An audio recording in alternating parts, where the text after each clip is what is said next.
Hey, Krista here from Shape Your World Coaching. I hope all of you are having an amazing day, a very happy Sunday by the time you see this. And I'm sending each and every one of you so much love. Mwah! I have been guided to do this as a walking video this time. So I hope you enjoy it. And what will I do? I might go up this way, because that's a really nice view you'll get as I walk. I'm in southwest Spain, in a different location than last time, I think 2 weeks ago, my Sunday sermon was. And I'm in I'll show you actually, surrounded by beautiful homes, basically in what you might call the foothills, to use US terms. Which are basically really big hills, small mountains. And where I'm walking is this, which is really nice, huh? And so I have been guided to do this as a walking one, and also as I'm chatting to you, to be talking to you about love. Love. And what does it mean? We know the romantic term of love. We know it's something that people sing and create art about all the time. Movies, artwork, books, poems, poetry, love sonnets, all those things. And what I'm feeling guided to talk to you about today is self-love. No snickering in the back. And by self-love, I mean loving yourself in your entirety. You know, who you are, your body, your physicality, your emotions, all they say and teach you. Sorry, I just saw something. And your path, your journey, also your energy, your specific energy, because we all have our own. And what does it mean to you to love and love yourself? So think about how I phrased that, yourself. Because again, it means different things to all of us. And one of the things I've been guided about recently, I'm getting a little out of breath, is loving my body and my physical health, and curating and cultivating that is a beautiful relationship, a symbiosis. And a really nice balance also. So what do I mean when I say that? My heart's like, phew. I mean loving my physical health and my body and showing them how much I love them, how much I care, and how much I want to treat them well and happily. I'm going to do this while swinging, so apologies if you get motion sickness or vertigo or anything, or any kind of there won't be any flashing lights, but I'm not sure. Hopefully not epilepsy will be an issue.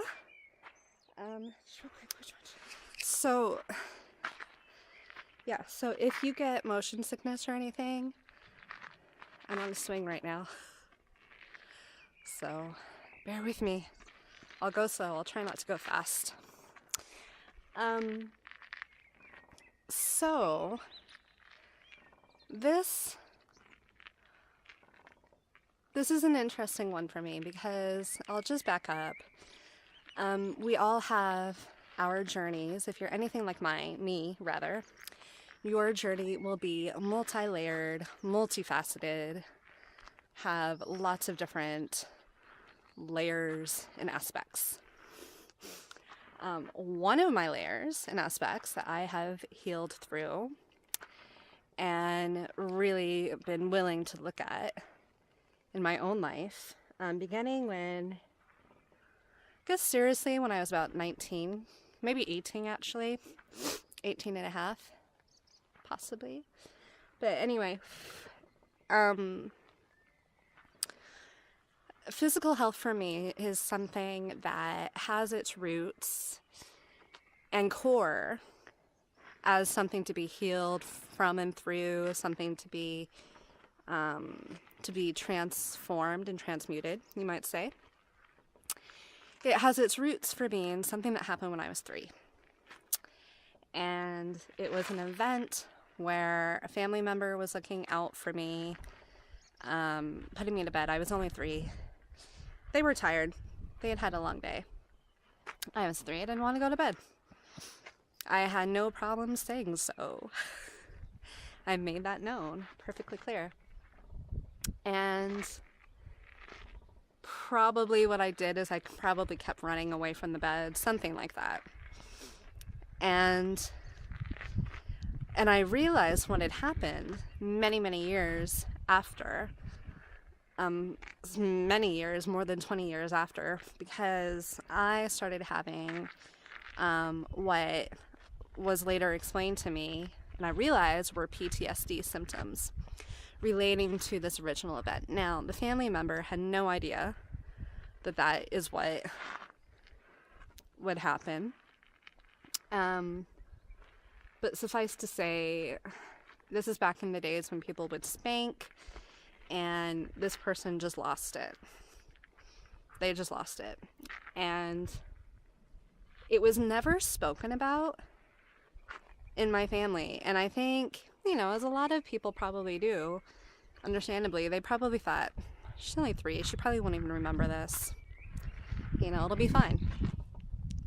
But after I received treatment for the PTSD, all these things, and by the way, it wasn't just that singular event. It was that singular event that sort of planted, if you will, the memory, and attached to it the physical memory. Because what happens is whenever we go through anything in our lives at all, whether it's good, bad, happy, exciting, sensual, like whatever it is, sad, whatever, we take that experience in through our senses. So something maybe we taste, something we might touch with our hands, or like a leg or something. Like if you run into a beam on a banister and you're like, ow, that hurt, that becomes what gets taken in. All these things might be taken in by your eyes, hearing, etc. So whatever we're experiencing goes in through our sensory cortex and through our body. It immediately, this all happens instantaneously. It goes from our sensory to our short-term part of our memory in our brain, and then goes immediately also to our long-term memory. It gets stored there. The same instant as it's going boop, boop, it also gets sent down to our bodies. So again, you might feel a little bit of pain if you stub your toe or bang your knee on something.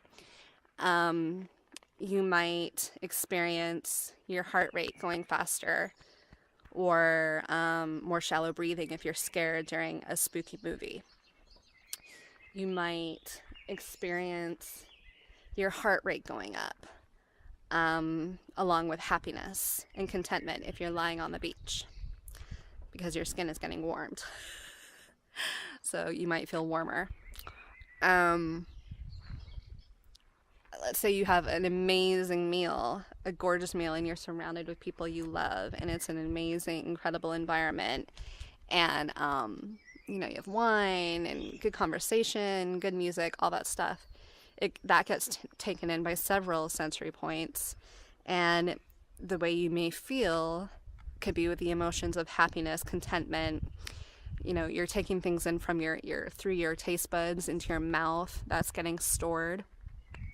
So it's really common to equate certain tastes or smells or flavors with good memories or bad memories. If it's something sour or you're like, oh, that's gross. These are just a very few examples. So what happened for me when I was 3 is that in my little 3-year-old brain, didn't know how to deal with it, was scared, and it wasn't really spoken about. My mom confirmed that partly because she didn't realize how big of a deal it was.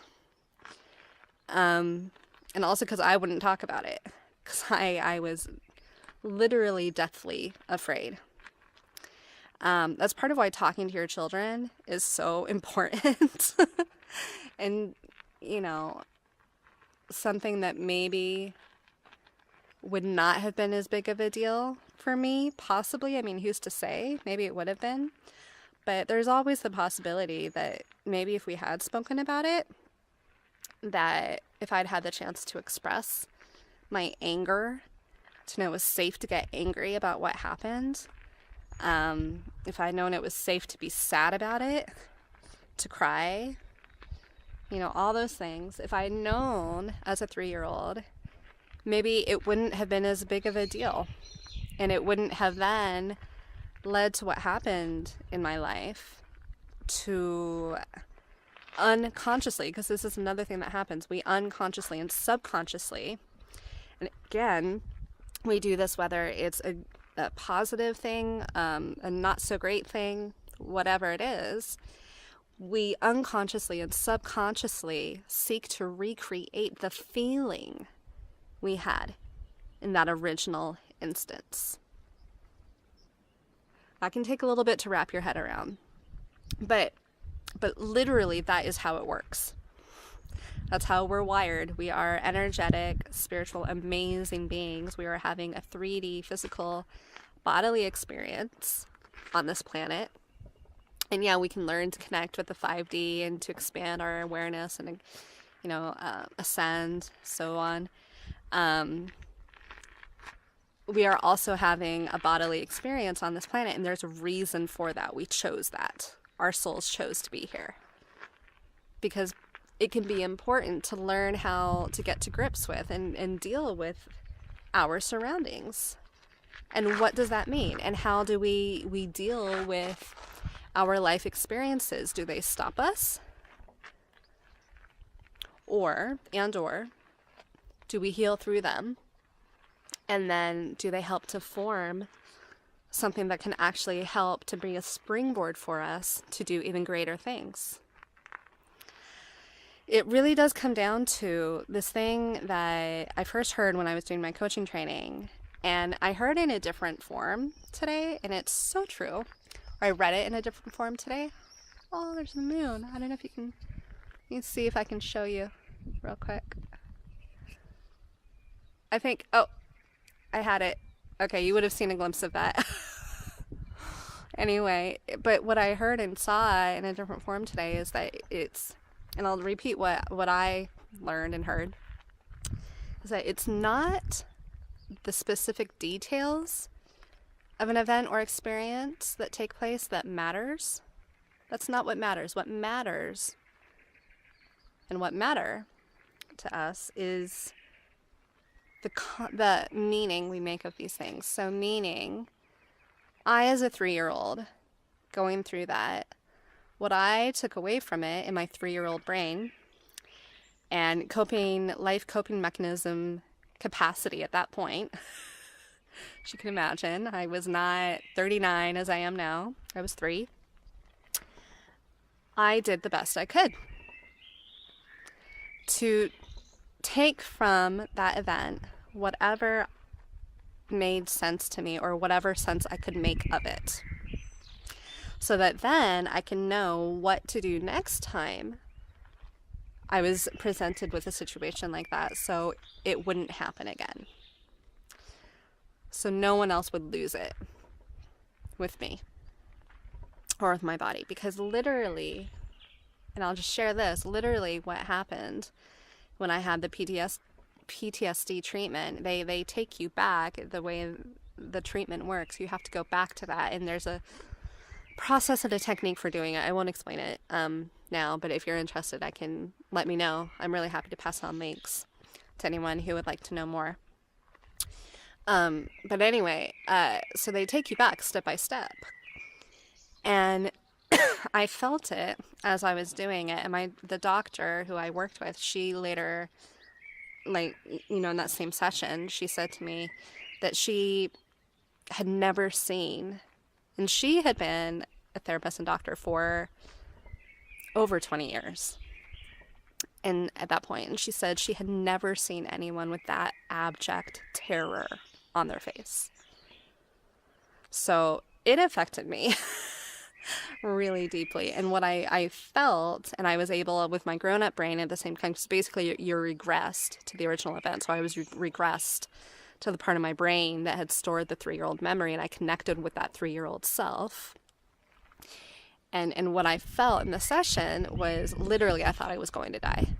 Literally.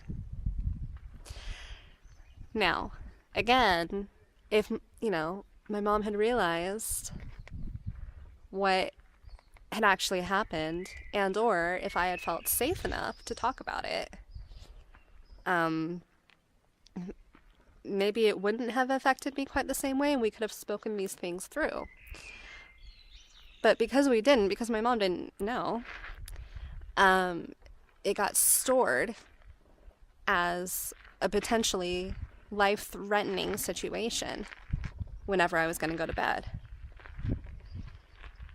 And so the parts of me and the parts of the brain, which, again, by the way, we all have, it's part of our brain structure. It's what some of you may know as the fight or flight response. It did the best it could as a 3-year-old maturation of that part of my brain. And it said, okay, we need to keep her alive. So this is what she needs to do next time she's going to be put to bed. This is what she needs to do next time she interacts with that person, that family member. And part of what happens as well is that other parts of our brains, they start to create meaning for what happened to better aid us to avoid situations like that in the future so that they don't happen again.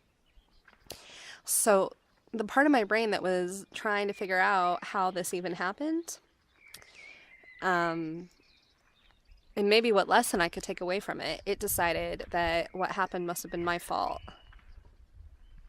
Must have been.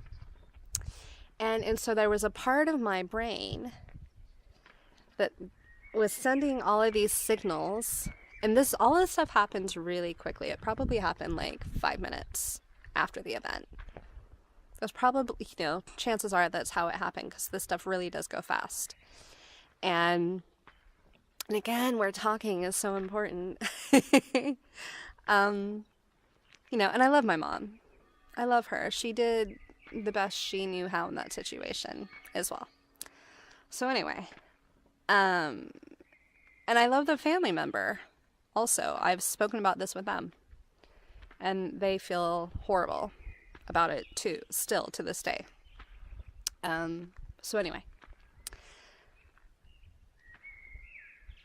what I and my 3-year-old maturation decided was that my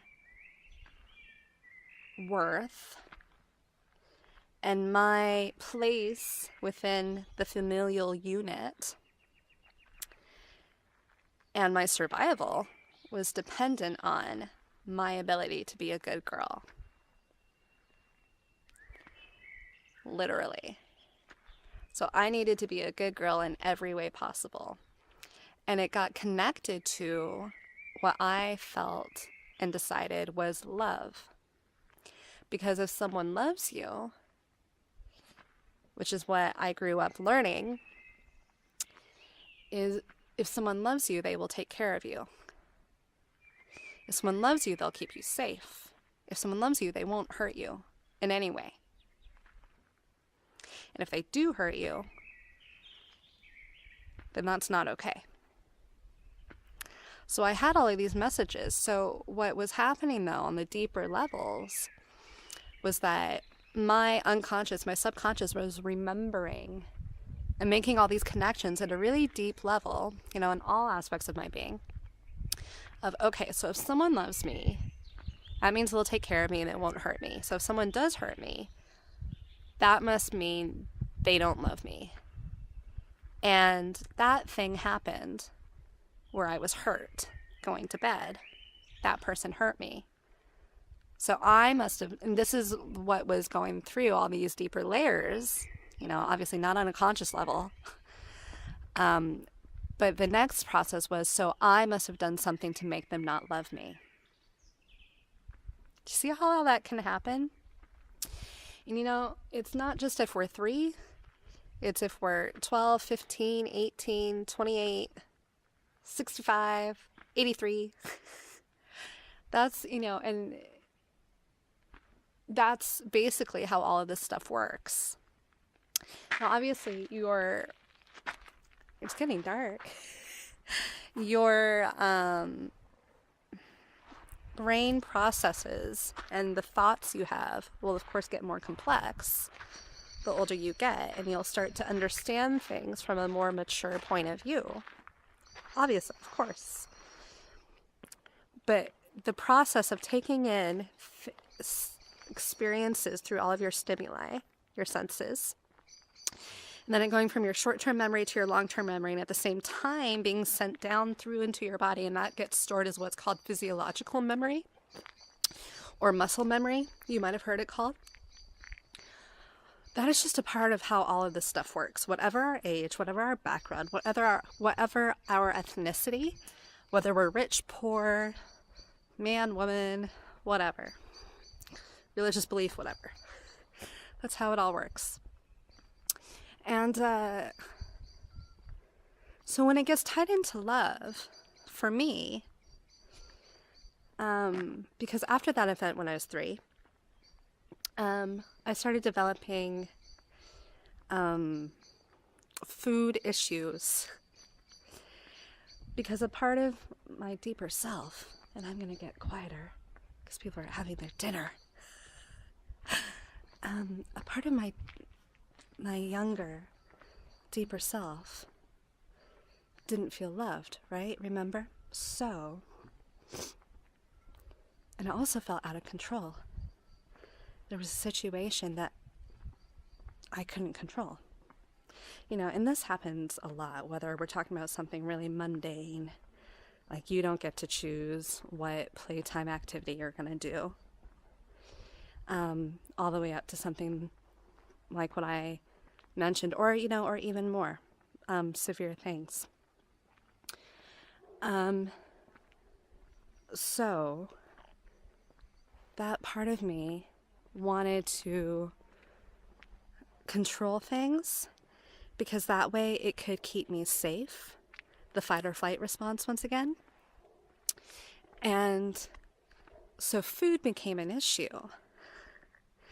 When I was eating, and that was one area where everyone would be present in the family, and if I didn't want to eat something, I wasn't gonna. And the deeper parts of me didn't need to worry about being alone with any family members if they were ever there, because everyone was present, so everyone would see, so I was safe. And I was safe to say, I'm not going to eat that. That's gross. Tastes icky. Blech. And so I can remember these epic standoffs at the dinner table. And I remember one, it's kind of funny, I'll just share this one, where my oldest sister, it was her turn to do the dishes. And that moment, my love for her was cemented with what I'm about to describe. And basically, she started whispering, because, in the US, a lot of people have garbage disposals, which we did. And I was told you're going to sit at that table till you've eaten. It was getting dark and I still hadn't eaten it. I'm not going to do it. Sorry. And she felt bad for me. And so when no one else was there and she was doing the dishes, she whispered to me, she said, Krista, mouthing it. Anyway, long story short, after much trepidation on my part, because I was scared, I was 5, I brought my dinner plate over to her, and she put my food, except for a couple bites to make it look believable, she put the rest down the garbage disposal, and then said, go sit down, go sit down, go sit down. And I did, with my plate. And then the next time it was looked at, it was, oh, good girl, you ate it. And I just kind of smiled at my sister, and neither of us said anything. So, yeah. But anyway, so food became an issue in eating. And then as I got older, I became very conscious of my body, my physical body. And when I was 10, again, this ties back to that it's not necessarily about the actual content of what happened, but it's about the meaning that we make of what has taken place that matters. So I was going swimsuit shopping with my mom, and I'm sure if she knew how much I still remember this, she'd be like, oh man, I'm so sorry. Because I know she didn't mean it to be bad. But basically, I had been eating a lot of bread that summer. I discovered French bread, and I really liked it. And I guess I gained a little bit of weight around my stomach. And my mom and I were going swimsuit shopping, and I really wanted a swimsuit that had Mickey Mouse on it. And she kept trying to get me to get a swimsuit that had ruffles around the middle. And I finally said to her, why? I don't want it. And she said, well, so it'll hide your tummy. And that was the instant that I received the message that my body was not good enough. That I was not enough in my being, in myself. Myself. And it was connected to food. It was connected to me eating a lot of a food that I really liked. And it connected to something that I had learned helped me feel good. It was a pleasure thing, that yummy. I still love food. I still do, and I love cooking too. I find it to be really creative. But anyway, and so these things got born in, and so you can trace it back. And then as I got older, there were other, things. And basically what happens is that all these things, again, get taken in by our senses, go from short-term to long-term memory at the same time, go down to our bodies, get stored as physiological memory or muscle memory. That memory, by the way, is the same thing as energy. Those emotions and those memories can literally be measured by science. And that is also known as energy. It gives out energy in its own energetic charge. And so I've been thinking of love and every single aspect of love, and knowing that love is such a big part of my soul mission and my soul journey, soul pathway in this lifetime, in this chronological lifetime I'm living now on this planet. And I'm thinking about every single aspect of love. So we've got love, I've already spoken about previously. You might remember love is romantic love. It can also be abundance, financial success. It can be achievements, doing something really well, completing a project. It can be happy, healthy relationships, happy, healthy physical health, happy, healthy emotional health, spiritual health.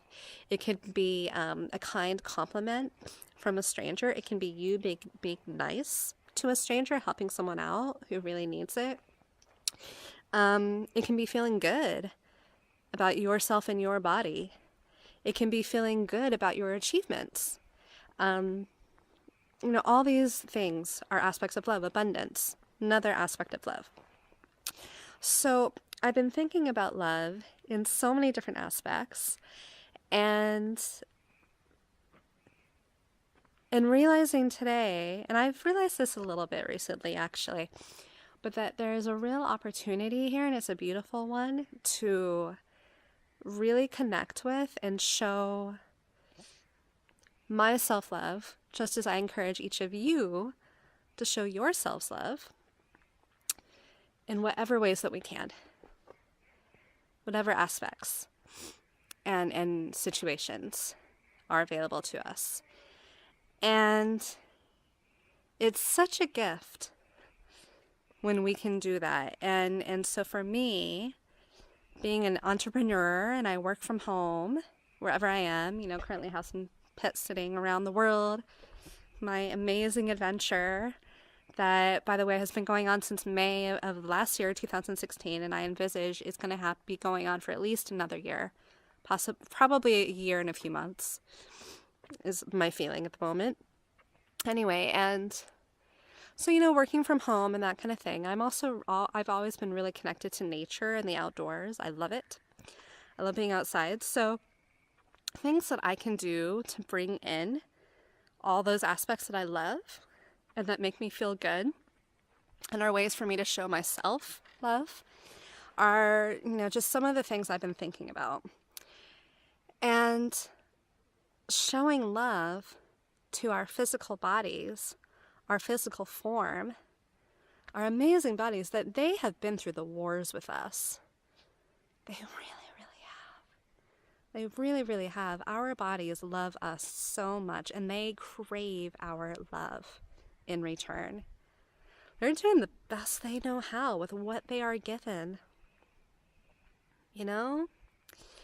And to begin to really show love to our bodies, to ourselves, to yourself, is such a beautiful gift to give to yourself. And they like it, just like a child loves knowing that they're loved, just like a family pet loves knowing that it is loved, it has done well, and you give it a treat. And gets to sleep in your family home or wherever its special bed is. All these things matter so much. And so I encourage you, if you can, if you would like, because obviously none of this is ever compulsory, to start thinking about what are the ways that you can begin introducing and incorporating some of these aspects for your life and yourself. Hola. Someone just passing by. And to really be able to think about, what does all of this mean to you specifically? Because we are all different. We are all individual, have our own life paths, our own life journeys. And again, it's not necessarily the content of what we've been through or experienced that make the difference, but it's the meaning that we each individually and specifically make for ourselves. That is what matters. So what's the meaning for you? And as a result, the ways that you bring and can incorporate love in all her beautiful forms into your life, your business, your relationships, your relationship with yourself, with your body, your physical health, emotional, spiritual health, in your business, your spiritual path, the way that you incorporate love will be different as well, And so it's about finding that for you and knowing that there is a real beauty and a gift in doing so, because the more that we introduce love and we help ourselves to be able to receive this love, and we do have to create space for these things. So it can be healing, past memories or pain or trauma that we may be holding on to, and no longer, it doesn't benefit us. It's not where we're at. It can be allowing ourselves to heal through things. There's a car coming. It can be allowing ourselves to To heal from things, it can be allowing ourselves to learn how to accept compliments or generosity or help. So no, we don't have to be Superman or Superwoman all the time, and that we haven't failed if we accept that help or if we admit that we need it. It can be allowing ourselves to really believe in our own abilities and capabilities in business, relationships, life, etc. So part of it is looking at what areas would we like to be experiencing love in more. Again, it can be within ourselves and or to see that in the world around us. And then to look at, okay, so what needs to happen in order to take me, so you could be asking this of yourself, to take me from where I am now to where I would like to be. What needs to happen? What will I need to see or to have happening in order to get me there? And the next thing you can ask yourself is, okay, well, what needs to change then? What needs to be different from how it currently is in order for me to be able to get to where I would like things to be, or to feel the way I would like to feel, or to be, if it's a feeling you would like to be this: confident, joyful, at ease, sensual, successful, whatever it is. So again, what would you like to see? What areas or in what situations or with what emotions would you like to be feeling and experiencing more love in all of her forms and aspects? What needs to be different from how it currently is in order for you to be able to get to that? And what will you need to let go of as well? That can be another thing to look at. What will you need to let go of? Because there's probably something. There's probably something. And and if you need help getting there, that can be another thing to look at as well. And obviously, I help people, men and women all around the world, women and men, to heal from their past traumas, their pain. We release blocks, we release obstacles. I have a real gift for getting down to the core and the absolute root of why those things are there in the first place. My average rate is 3 to 5 seconds that I know, and I sense and feel it. I'm many spectrum and lots of tools for my toolbox, and many different techniques that I have been trained in, as well as that I've been given by Source and my own spirit team, so my own modality. And, all to get you to where you want to be. It may be someone else who's there to help you. It might be a class. It might be having a conversation with a friend. It might be you writing in your journal. There's so many different ways that we can help ourselves with our journeys. And so I really encourage you to look at that for you today. And, and the more that we can let ourselves know in all the parts that make us us, at every level and every layer, the more we can let ourselves know in all spectrum of ways that it is safe to experience and welcome in love. It is okay to experience and welcome in love.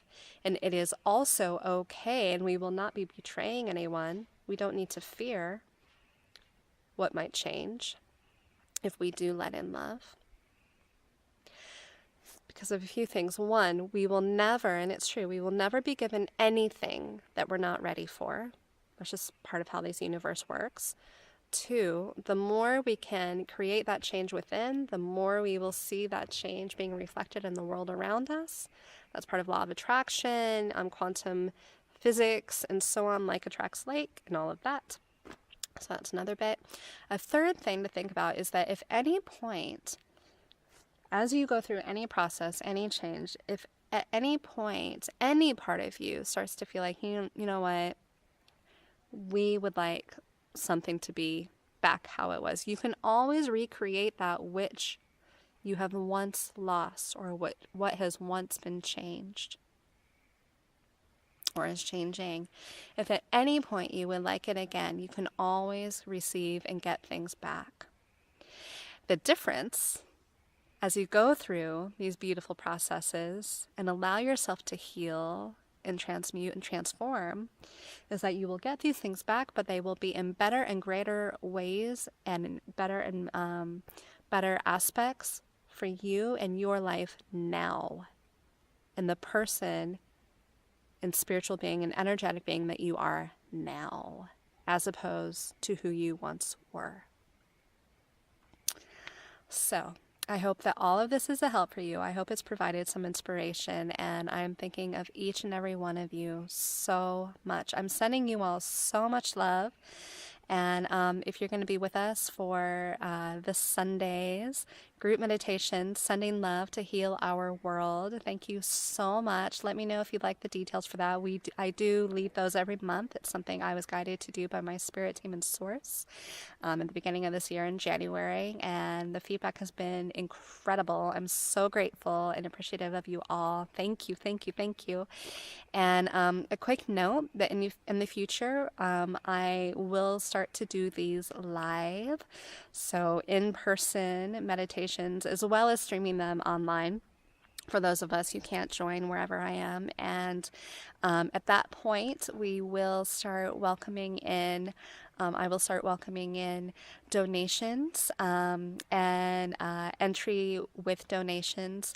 This is partly to cover admin costs and also to welcome in that beautiful exchange of energy and investing in yourself and your journey so that we can keep it going and keep sending out love to our world, because this beautiful Mother Earth planet needs us, and our world and our global community need us and need that love.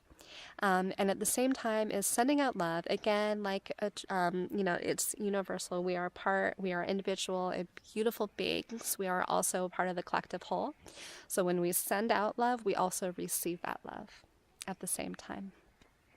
So that's where the donation will be in, and there will be suggested donations. So, all right. But it's not yet. It's not this coming month, but that will be in the future, and I'll announce it in plenty of time. All right. I'm thinking of each and every one of you. See you, and I'm wishing you all the best for your journey, and maybe I'll see you live. It'd be amazing. All right. Mwah. Bye.